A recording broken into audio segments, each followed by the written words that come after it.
నమస్కారం. City cable CPC న్యూస్కు స్వాగతం. ముందుగా ముఖ్యాంశాలు. భాషా సాహిత్య సంపదను భావితరాలకు వారసత్వ సంపదగా అందించాల్సిన బాధ్యత అందరిపై ఉంది. జానమద్ది హనుమశాస్త్రి శత జయంత్యుత్సవంలో మాజీ ఉపరాష్ట్రపతి వెంకయ్యనాయుడు పిలుపు. వైసీపీ నేతలు నోటికొచ్చినట్లు దుర్భాషలాడితే తగిన మూల్యం చెల్లించుకోవాల్సిందే. టీడీపీ నగర మైనార్టీ నాయకురాలు మహమూనూర్ హెచ్చరిక.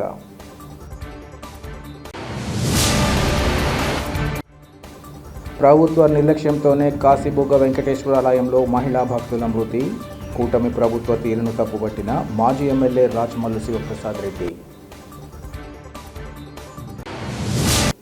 భాషా సాహిత్య సంపదలను భావి తరాలకు అందించాల్సిన బాధ్యత అందరిపై ఉందని భారత మాజీ ఉపరాష్ట్రపతి ఎం వెంకయ్యనాయుడు పిలుపునిచ్చారు. తన జిల్లా పర్యటనలో భాగంగా వెంకయ్యనాయుడు ఈరోజు కడప నగరంలోని సిపి బ్రౌన్ భాషా పరిశోధన కేంద్రంలో జానమద్ది హనుమశాస్త్రి బ్రౌన్ శాస్త్రి శత జయంత్యుత్సవాన్ని ప్రారంభించారు. 14వ సాహిత్య ఇంకా గ్రంథాశల్య సేవా పురస్కారాల ప్రధానోత్సవానికి ముఖ్య అతిథిగా హాజరై జానమద్ది విశిష్టతను తెలియజేశారు. అంతకుముందు సిపి బ్రౌన్ భాషా పరిశోధన కేంద్రం గ్రంథాలయ భవనంలోని జానమద్ది సాహితీ పీఠం గ్రంథాలయంలోని అన్ని విభాగాలను సందర్శించి గ్రంథ పరిమళాన్ని ఆస్వాదించారు. ఈ సందర్భంగా ఆయన మాట్లాడుతూ, దివంగత జానమద్ది హనుమశాస్త్రి ఎంతో శ్రమపడి అందరి సహకారంతో కడపలో నిర్మించిన సిపి బ్రౌన్ స్మారక గ్రంథాలయం భాషా పరిశోధన కేంద్రాన్ని సందర్శించడం ఆనందదాయకంగా ఉందన్నారు. గ్రంథాలయంలోని అరుదైన పుస్తకాలను చూడడం ఎంతో సంతోషాన్ని ఇచ్చిందని ఈ సందర్భంగా చెప్పారు. 50,000కు పైగా పుస్తకాలతో పాటు 200 తాళపత్ర గ్రంథాలను సేకరించి శుద్ధి చేసి స్కాన్ చేసి భద్రపరిచిన నిర్వహణ బృందం చొరవను అభినందిస్తున్నామన్నారు. ఇంతటి చక్కని కేంద్రాన్ని ప్రతి ఒక్కరూ వినియోగించుకోవాలని, ముఖ్యంగా యువతరం తెలుగు భాషా ప్రేమికులు ఒకసారి ఈ గ్రంథాలయాన్ని సందర్శించాలని ఆయన సూచించారు. ఈ కార్యక్రమంలో రాష్ట్ర హైకోర్టు న్యాయమూర్తులు డాక్టర్ జస్టిస్ వెంకట జ్యోతిర్మయి ప్రతాప, కడప జిల్లా కలెక్టర్ శ్రీధర్ చెరుకూరి తదితరులు పాల్గొన్నారు.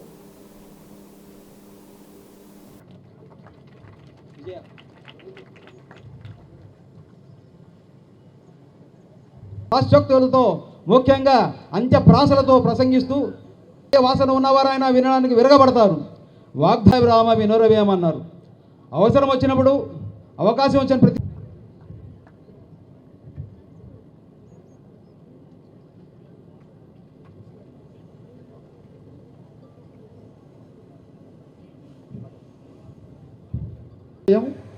భాషా పరిశోధన కేంద్రం ఉన్న కడపలో కనీసం ఈ అకాడమీలలో ఒక్క అకాడమీనైనా స్థాపిస్తే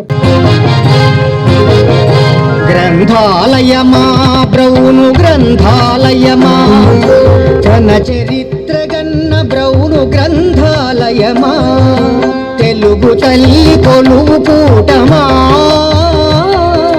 పలుకులమ్మ పాదపీఠ మంధాలయమా ఘన చరిత్ర గన్న బ్రౌను గ్రంథాలయమా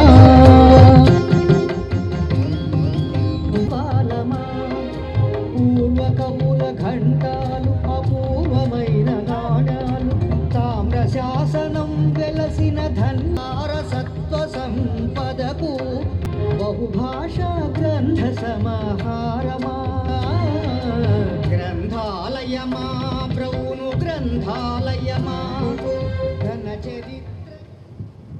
గ్రంథాలయాల సభ్యత్వం ఉంది, కానీ కడప ప్రజలకు మాత్రం చాలా దారుణంగా ఇప్పటికి కూడా 1100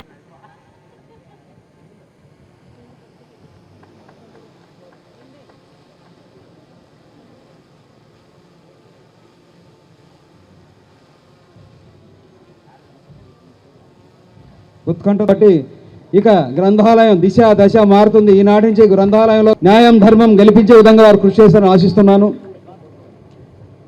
కొంత బరువు ఉన్నా కానీ మోయి ఈ అమ్మాయిని కన్నా తల్లిదండ్రులు ధన్యులు. గట్టిగా కడతాళ ధ్వనులు కొట్టండి. మీ పిల్లలు కూడా ఈ స్థాయికి ఎదగాలని ఆశిద్దాం. నీనా సహనా ఈ అమ్మాయికి 593 మార్కులు 600కు గాను. ప్రదీప్ కుమార్ 600 గాను 592 మార్కులు. గీతిక ఎక్కడున్నది తల్లి? గీతిక 600కు గాను. రిహానా హస్నా 6 మార్కులు.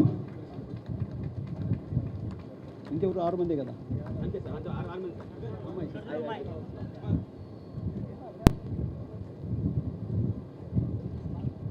నిర్వాహకులు శ్రీ సుబ్బారాయుడు గారు,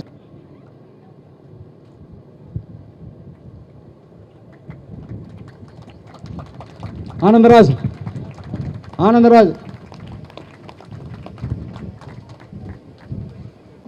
ఏదో పేరు ఇది నుంచి పేరు ఏదో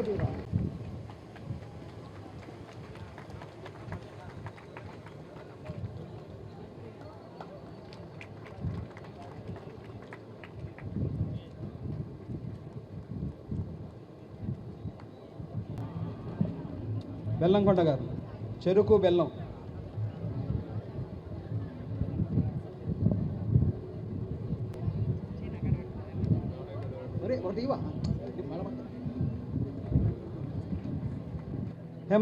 హేమ గారు మేడం.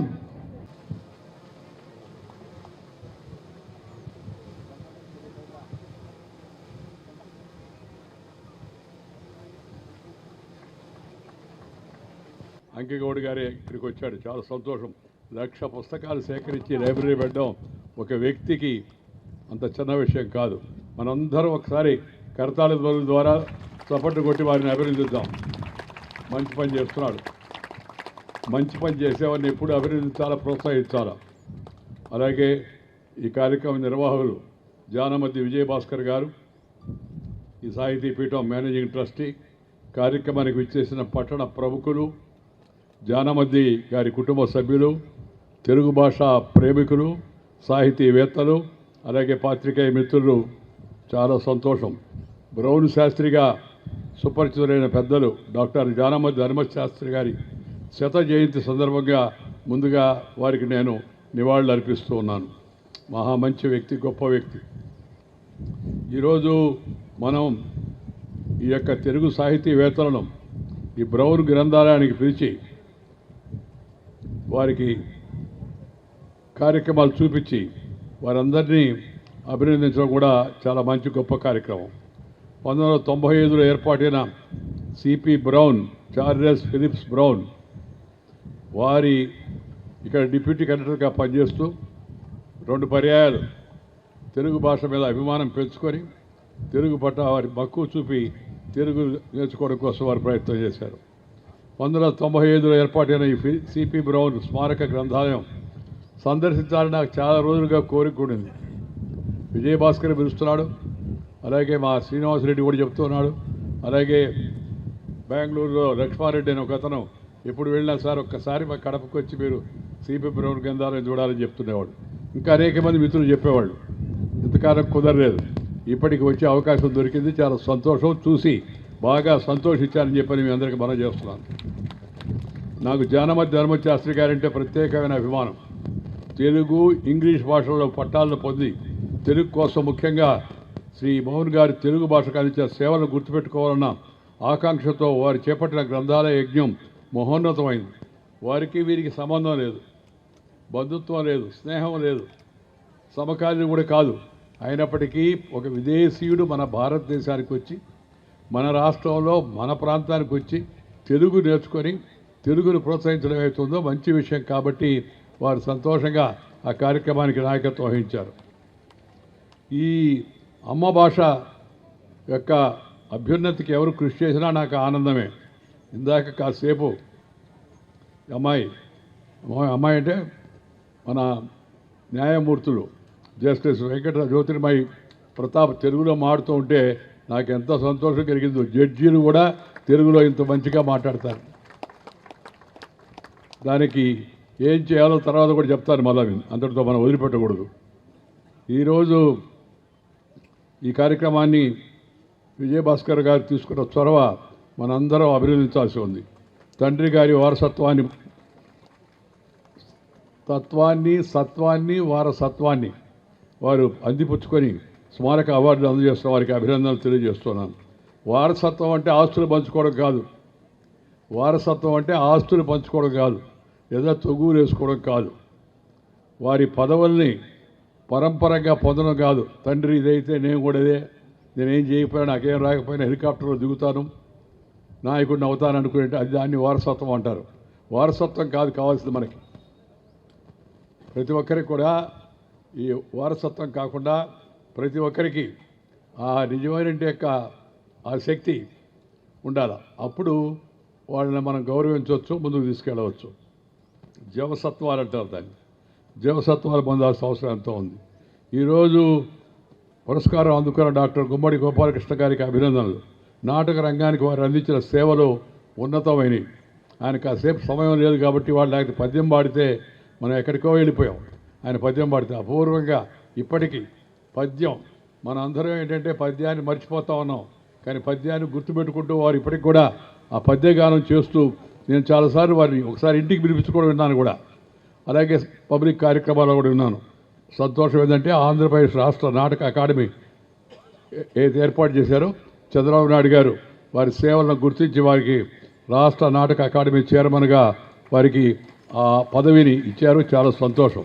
అలా మంచి వాళ్ళని గుర్తించాలా, ప్రోత్సహించాలా, వాళ్ళకి అవకాశం కల్పించాలా.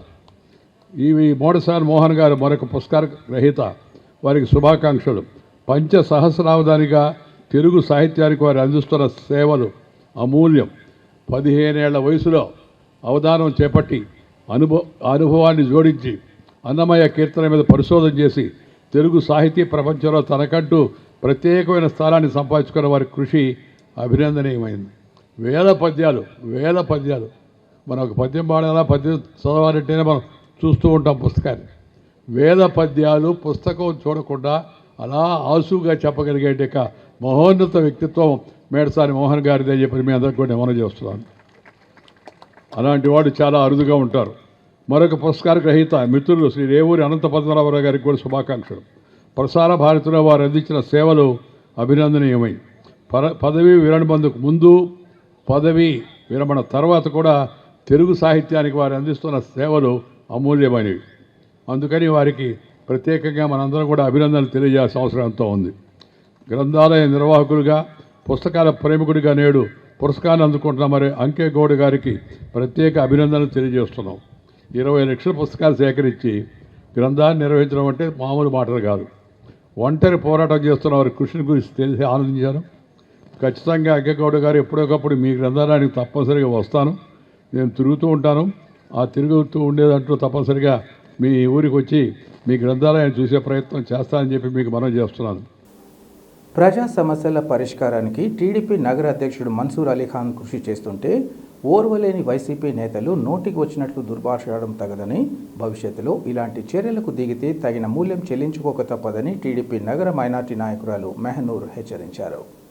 ఈ మేరకు ఆమె మీడియాతో మాట్లాడుతూ టీడీపీ నగర అధ్యక్షుని హోదా మన్సూర్ అలీఖాన్ కడప నగరం 27వ డివిజన్ నకాష్లో పర్యటిస్తుంటే ఓర్చుకోలేక ముస్లిం మహిళలను కూడా చూడకుండా ఇష్టానుసారంగా మాట్లాడడం తగదన్నారు. ముఖ్యంగా వైసీపీ నేతలైన జహీర్, గౌస్ల తీరు తీవ్ర అభ్యంతరకరంగా ఉందన్నారు. అధికార పార్టీ నేతలు ప్రజా సమస్యలను తెలుసుకుంటూ వాటి పరిష్కారానికి చేస్తున్న కృషి అభినందనీయమన్నారు. అంతేకాకుండా భవిష్యత్తులో వైసీపీ అధికారంలోకి వస్తే ఇబ్బందులు తప్పవని, బెదిరింపు ధోరణితో వ్యవహరించడం ఎంతవరకు సమంజసమని ప్రశ్నించారు.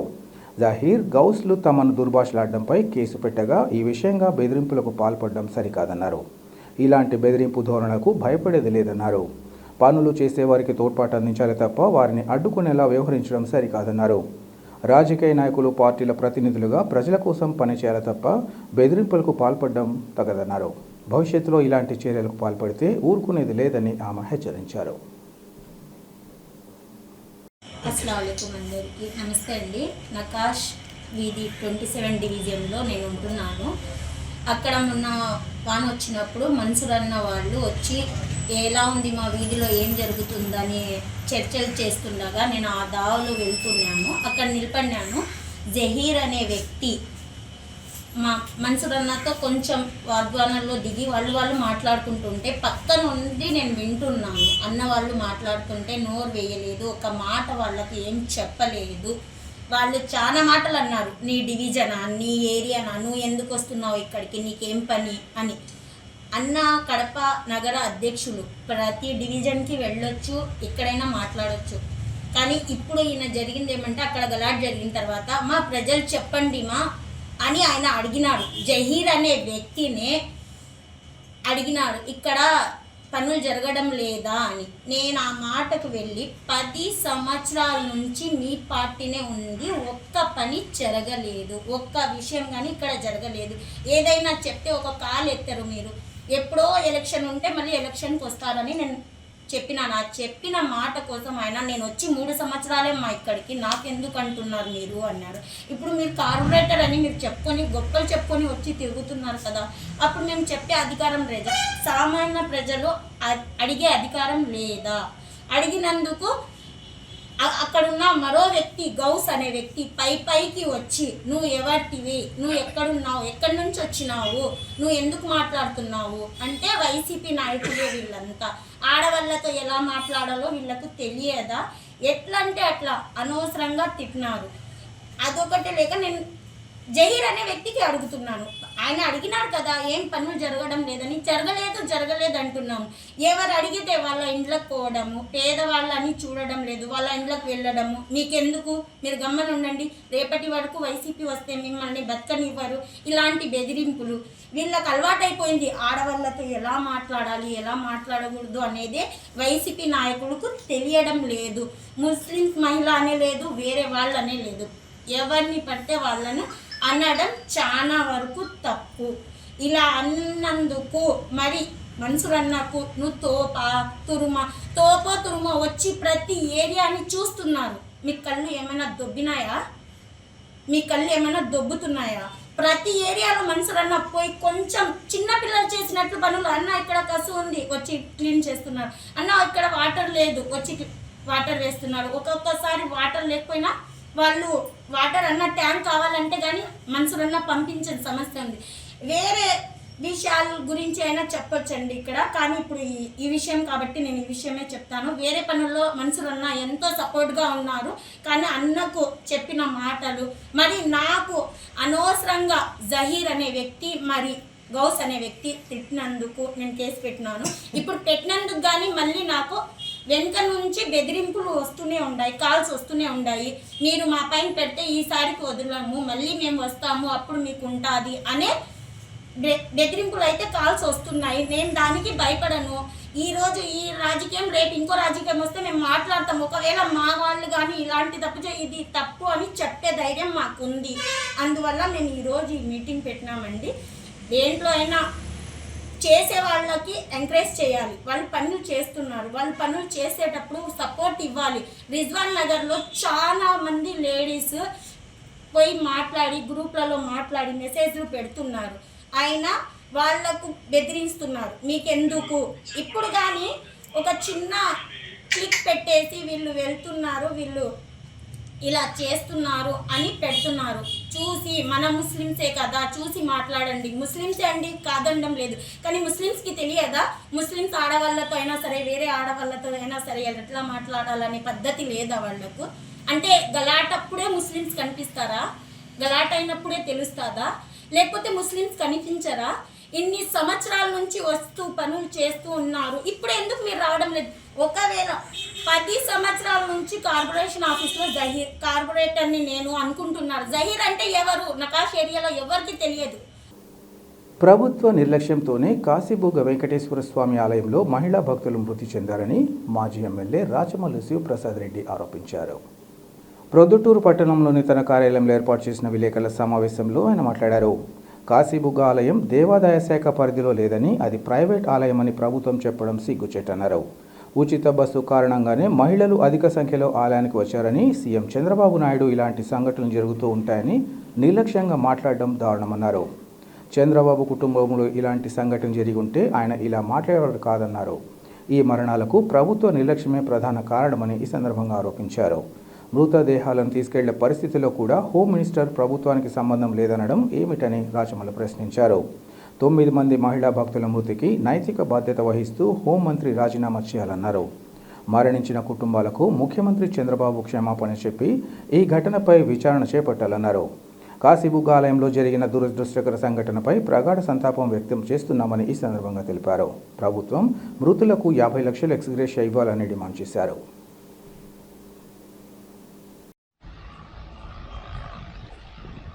భగవంతుని దర్శించుకున్నామని చెప్పి ఆలయానికి పోయి అన్యాయంగా మహిళలు 9 మంది మరణించడం అనేది చాలా విచారించదగ్గ అంశం, దుఃఖపూరితమైనటువంటి అంశం.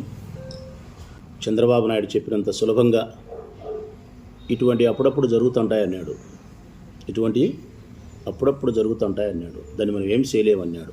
అటువంటియే చంద్రబాబు నాయుడు ఇంట్లో జరిగి చంద్రబాబు నాయుడు కుటుంబ సభ్యులు ఎవరైనా దేవుని దగ్గరికి చేరితే ఈ మాట ఇంత సులభంగా అనగలుగుతాడా? కార్తీక మాసం, శనివారము, ఏకాదశి, పవిత్రమైన రోజు. మరి ఈ మరణాలకు కారణం ఎవరు? ప్రభుత్వ నిర్లక్ష్యం కాదా? ఏకకంఠంతో చెప్తున్నారు, ఇది 100కు 100 ప్రభుత్వ నిర్లక్ష్యము. ఏమాత్రమే కానీ ప్రభుత్వానికి ప్రజల ప్రాణాల పట్ల జాగ్రత్త లేకపోవడం వలన, నిర్లక్ష్య వైఖరి వలన, ప్రభుత్వ వైఫల్యం చేత 9 మంది అకాలమైనటువంటి మరణానికి గురైనారు. ఇది అన్యాయమని చెప్తా ఉంటే చనిపోయిన కుటుంబ సభ్యులు ఇంకా అక్కడి నుంచి మృతదేహాలను కూడా తీయలే. అంతలోకే చంద్రబాబు నాయుడు మనుషులు, హోమ్ మినిస్టర్ గారు మాట్లాడుతున్నారు. ఏమని? డిప్యూటీ సీఎం గారు, ఇది మాకు సంబంధం లేదు.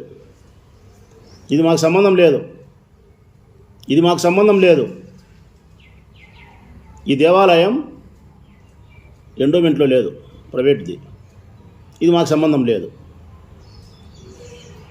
మరణించిన వ్యక్తుల యొక్క మృతదేహాలను తొలగించక తలికే ఆ కుటుంబ సభ్యులు బాధాతప్త హృదయంతో రోధిస్తూ ఉండే ఆ క్షణములోనే మాకు సంబంధం లేదు. ఎంత అన్యాయము, ఎంత కఠినమైన హృదయం మీది ఈ ప్రభుత్వాన్ని. ఎట్లా మీకు సంబంధం లేకుండా పోతుందయ్యా చంద్రబాబు నాయుడు గారు, హోమ్ మినిస్టర్ గారు, డిప్యూటీ సీఎం గారు? ఎట్లా మీకు సంబంధం లేకుండా పోతుంది? ఈ దేవాలయం ఎండోమెంట్ డిపార్ట్మెంట్లో లేదు కాబట్టి, ప్రైవేటు వ్యక్తులది కాబట్టి మాకు సంబంధం లేదంటారా? ముఖ్యమంత్రి గారి నాయకత్వంలో, దేవాదాయ శాఖ ఆధ్వర్యంలో, దేవాదాయ శాఖ, పోలీస్ శాఖ, మెడికల్ డిపార్ట్మెంట్, రెవెన్యూ 4 కలిసి ఈ రాష్ట్రంలో ఎక్కడ ఏ దేవాలయాలలో, పవిత్రమైనటువంటి దేవాలయాలలో ముఖ్యమైన రోజుల్లో భక్తులను సంరక్షించాల్సిన బాధ్యత వీలిదే. ఈ కారణం ఆడోళ్ళు రావడానికి ఒక ప్రధానమైన కారణం ఏంటంటే కార్తీక మాసము, శనివారము, ఏకాదశితో పాటు మరొక ప్రత్యేకమైన కారణం ఏంటంటే ఫ్రీ బస్. ఆధార్ కార్డు ఎత్తుకోవడం, బస్ ఎక్కడం. ఈ ఆడోళ్ళ అమ్మలక్కలు కూడా ఆలోచనే నశించింది వీళ్ళకు కూడా. ఆ ఫ్రీ బస్ సౌకర్యం ఒకటి.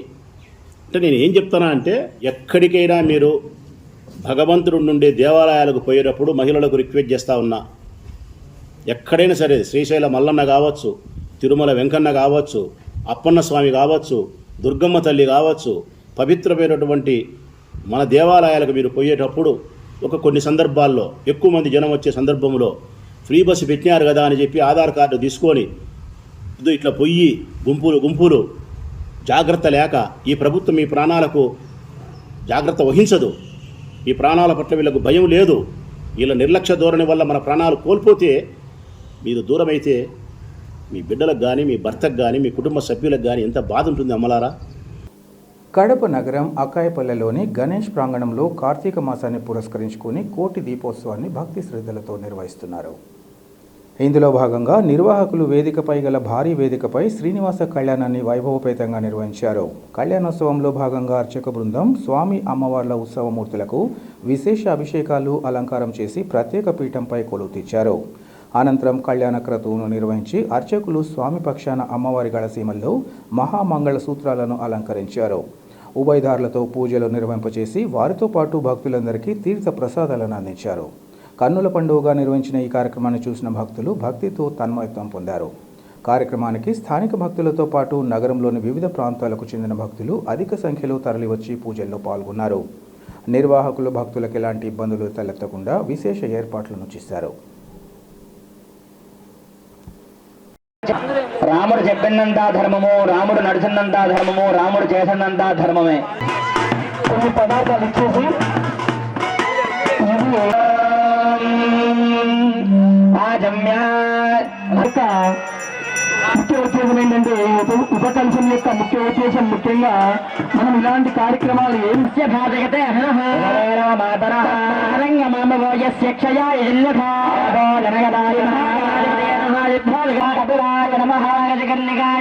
ఓం లంబోదరాయ నమః ఓం సర్వకర్ణాయ నమః ఓం స్కందపూర్వజాయ నమః శ్రీ మహాగణాధిపసన్న ఏదుపదే నాగస్పతి నాగస్వామ పవిత్ర మధ్య బ్రహ్మా నమావాహయామి భూగే కరోమి నమస్కారం.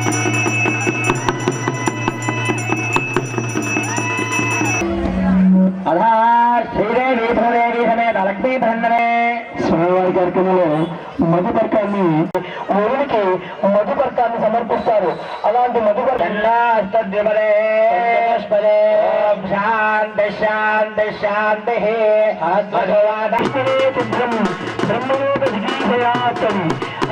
చరుసాగరపర్యంతం గోబ్రాహ్మణేభ్యాదిపం భగతో నిరాకారధాకార పరో వ్యోహ విభాంతవర్యాయ అర్చావతార పంచాభేభ్యాం భవతు వేదాధ్యాయనే భాగ్య విష్ణుంభరీ నిరాకారధాకార సత్యకృత సర్వపత్రయార్హేర విశేషం ఏమిటంటే కొంతమందికి పుత్ర సంతానం మాత్రమే ఉంటుంది. వారికి ఆ కన్యాదానము చేయవలసిన ఫలితం ఎలా వస్తుంది? అబ్బా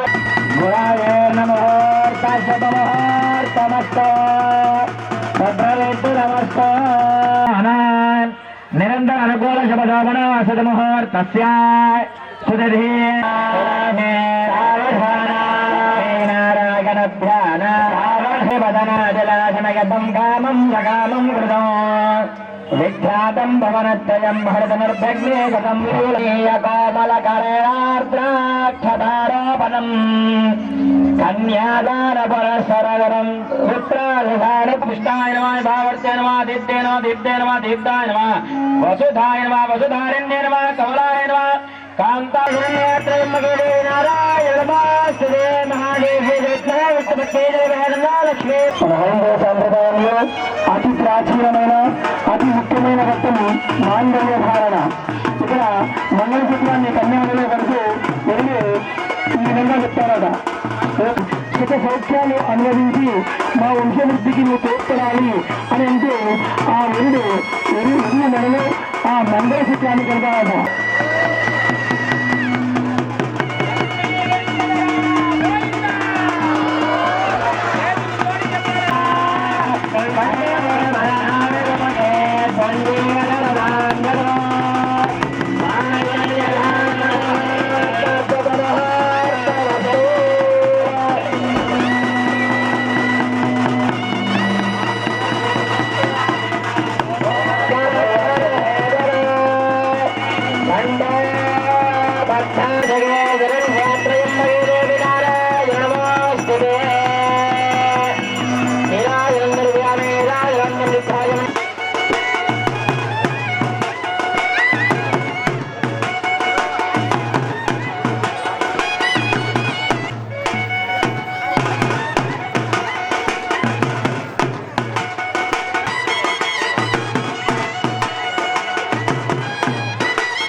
గోవింద గోవింద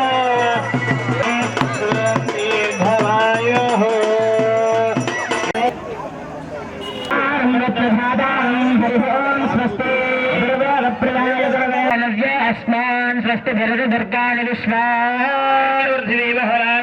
భవాదోగాశ్రేంద్ర విష్ణారుణ సంజరేమాగస్య వృష్టవర్ధితం వసామి మాయవరిలాని లక్షత్యేకపదే జిమరీరాజుష్పదే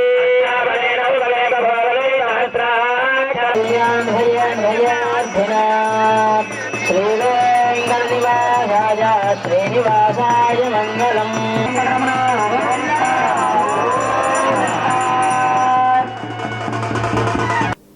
జిల్లాలోని వేంపల్లె అమ్మవారి శాలలో భక్తులు గౌరీదేవి పూజలను అత్యంత భక్తి శ్రద్ధలతో నిర్వహించారు. కార్తీక మాసం సందర్భంగా వేంపల్లె శ్రీ వాసవి కన్యకా పరమేశ్వరి దేవస్థానంలో ఆర్యవైశ్య మహిళా మండలి ఆధ్వర్యంలో ఆలయ అర్చకులు ఇంద్రగంటి ప్రసాద్ శర్మ సిద్ధాంతి నేతృత్వంలో కార్తీక మాసం పూజలు కొనసాగాయి. ఈ సందర్భంగా ఆర్యవైశ్య సంఘం అధ్యక్షులు తోటంశెట్టి చంద్రశేఖర్, ఆర్యవైశ్య మహిళా మండలి అధ్యక్షురాలు బచ్చు భాగేశ్వరమ్మలు మాట్లాడుతూ కార్తీక మాస పూజా కార్యక్రమాల్లో భాగంగా మహిళా మండలి ఆధ్వర్యంలో అమ్మవారిశాలలో ఆదివారం గౌరీదేవిని కొలువు తీర్చి పూజా కార్యక్రమాలను నిర్వహించామన్నారు. క్షీరాబ్ది ద్వాదశి పురస్కరించుకొని తులసి కోట ఏర్పాటు చేసి తులసి పూజను నిర్వహించామని తెలిపారు. ఆలయంలో వాసవిమాతకు ఉదయాన్నే మూల విరాట్ వాసవిమాతకు అభిషేకం, విశేష పూజా కార్యక్రమాలు నిర్వహించామన్నారు. అనంతరం అమ్మవారికి విశేష అలంకారం చేసి భక్తులకు దర్శన భాగ్యాన్ని కల్పించామన్నారు. దీపాలతో గౌరీదేవికి హారతులు పట్టి లలితా సహస్రనామాలు, గౌరీదేవి అష్టోత్తరాలు పఠించారు. అనంతరం తీర్థ ప్రసాదాలను అందించారు. ఈ కార్యక్రమంలో ఆలయ నిర్వాహకులు తదితరులు పాల్గొన్నారు.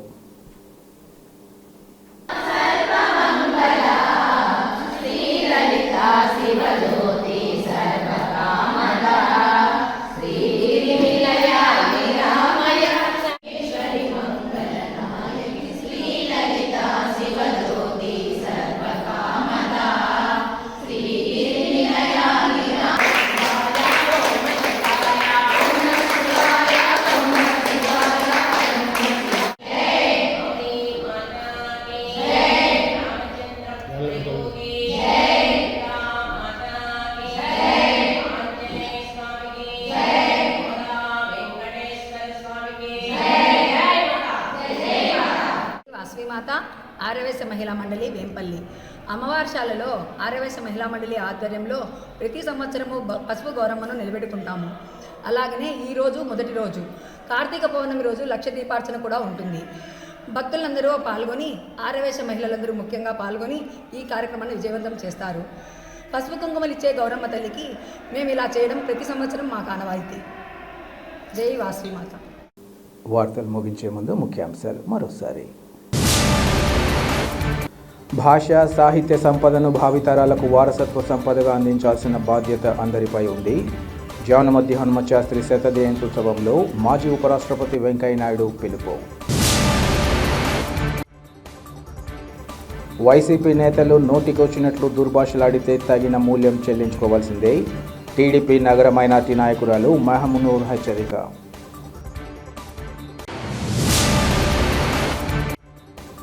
ప్రభుత్వ నిర్లక్ష్యంతోనే కాశీబుగ్గ వెంకటేశ్వర ఆలయంలో మహిళా భక్తుల మృతి.